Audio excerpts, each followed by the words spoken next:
Erosi adalah pengikisan dan pengangkutan batuan atau tanah oleh massa zat yang bergerak, seperti air mengalir, angin, ombak, dan gletser.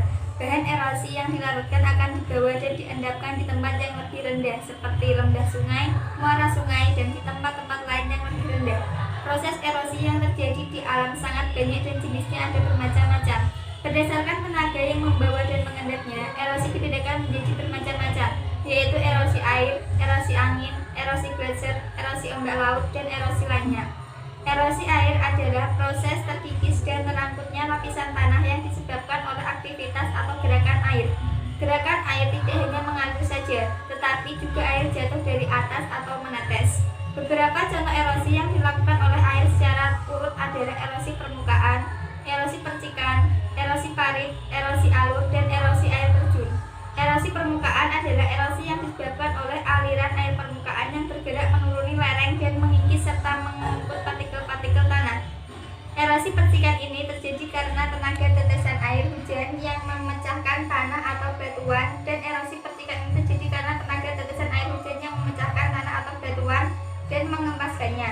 Erosi percikan ini merupakan erosi awal, yaitu dari tetesan air hujan. Erosi parit yaitu erosi yang terjadi di parit-parit.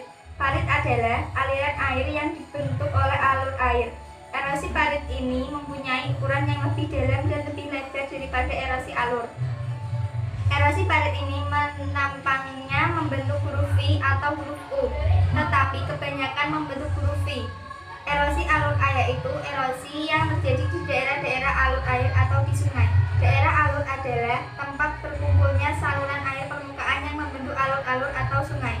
Erosi air terjun adalah erosi yang disebabkan oleh air terjun pada lereng-lereng yang diterjal. Erosi yang terjadi pada daerah air terjun ini termasuk erosi vertikal dan bergerak mundur sangat cepat. Besar, kecil, atau kuat lemahnya erosi air sangat dipengaruhi oleh beberapa faktor alam. Beberapa faktor alam yang mempengaruhi kuat lemahnya tenaga erosi air antara lain kemiringan lereng. Semakin miring atau curam keadaan lereng akan semakin besar erosinya dan sebaliknya. Selain itu, tempat yang memiliki banyak tumbuhan atau vegetasi ataupun tanaman atau tempat akan semakin kecil erosi yang terjadi. Faktor lain yang mempengaruhi tenaga erosi akibat air adalah volume air. Semakin besar volume air akan semakin kuat daya atau kekuatan erosinya. Jenis erosi yang lain adalah erosi angin. Erosi angin adalah proses terkikis dan terangkutnya batuan atau tanah oleh tenaga angin. Erosi angin ini juga disebut dengan istilah deflasi.